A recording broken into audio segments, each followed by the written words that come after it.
Halo semuanya, kembali lagi bersama saya Brian Howard. Kali ini saya akan coba menjawab pertanyaan dari teman-teman yang ada di video sebelumnya ya.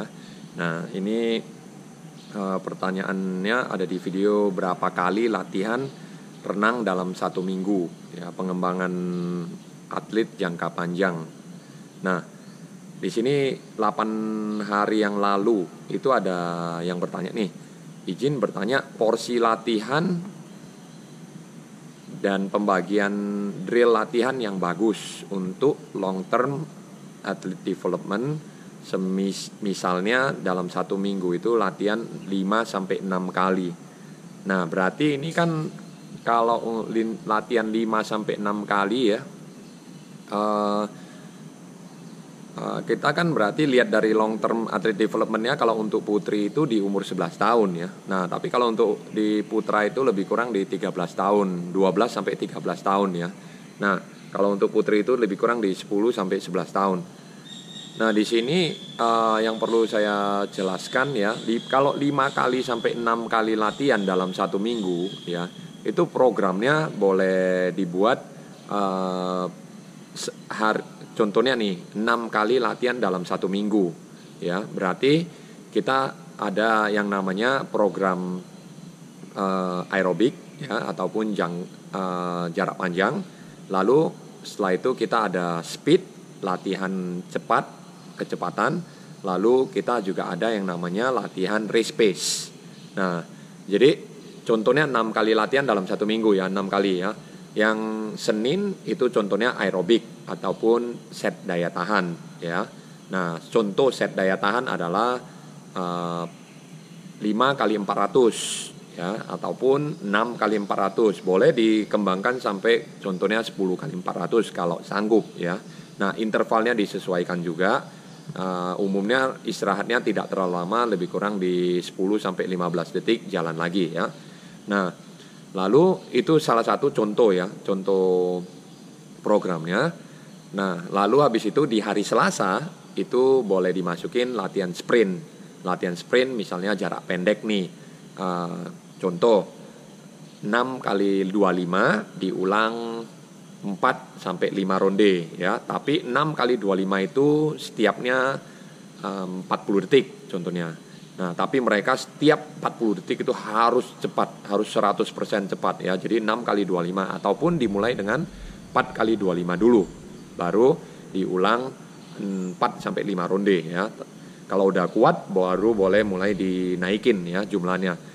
Nah, lalu setelah itu di hari Rabu kita boleh masukin set race pace ya.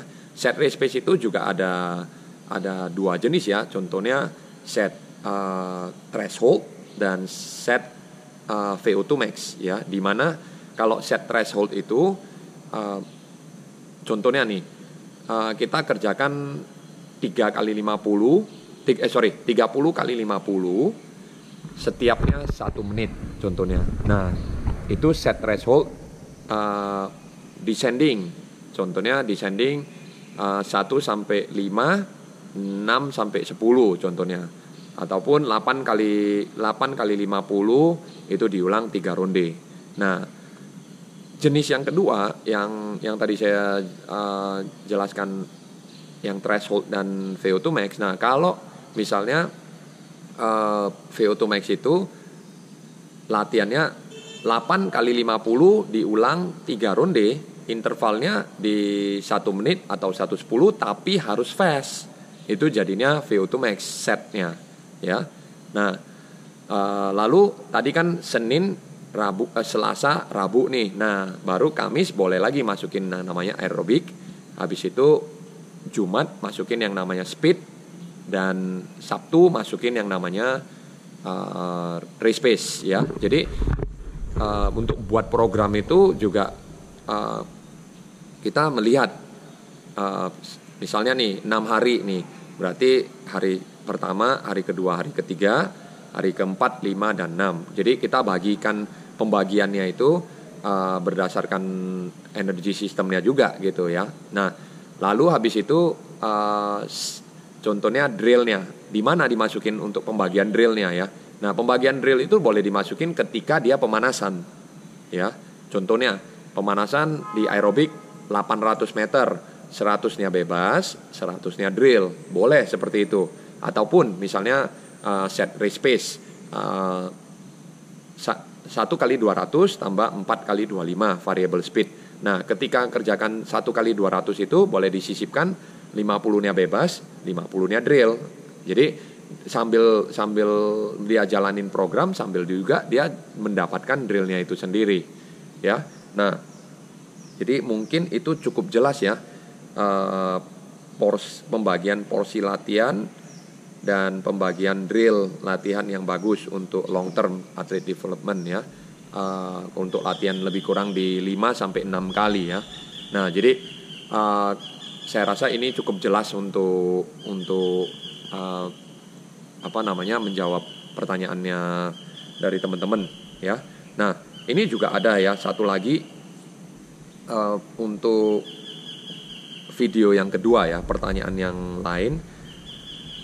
Kenapa harus ada target waktu dan penyesuaian program? Itu yang kemarin baru saya buat ya, baru kita upload di video set threshold 16 kali 100 yang kita sesuaikan dari set threshold 16 kali 200 ya. Nah, di sini pertanyaannya, mohon arahannya. Saya punya anak disabilitas di KU2, dititipkan ke saya untuk menghadapi event di bulan Juni. Programnya seperti apa ya? Kalau dari 4 gaya sudah dikuasai, walaupun masih belum best time ya, masih jauh dari best time. Terima kasih. Nah, ini juga salah satu pertanyaan yang cukup bagus ya, selain dari pertanyaan yang pertama tadi ya. Nah, menurut saya kalau ada event misalnya di berikut di bulan Juni contohnya ya. Ini kan sekarang bulan April nih.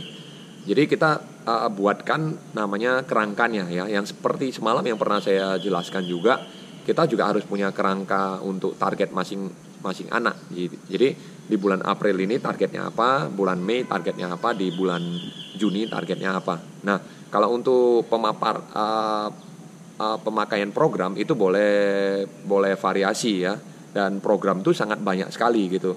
Jadi contohnya ada aerobic set, ada speed set, ada race pace set.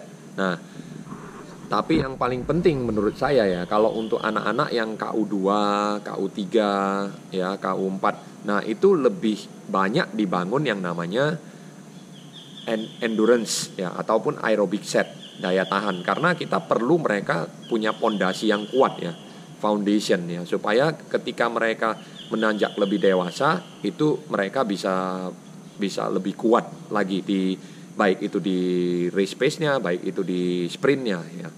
Jadi ketika mereka nggak punya endurance atau dasar daya tahan yang kuat, daya tahan dasar yang kuat, akhirnya mereka ketika mencapai ke atas itu nggak bisa maju-maju lagi gitu loh di sprintnya, baik waktu di race pace-nya, baik berenang panjangnya atau berenang jarak menengahnya gitu ya.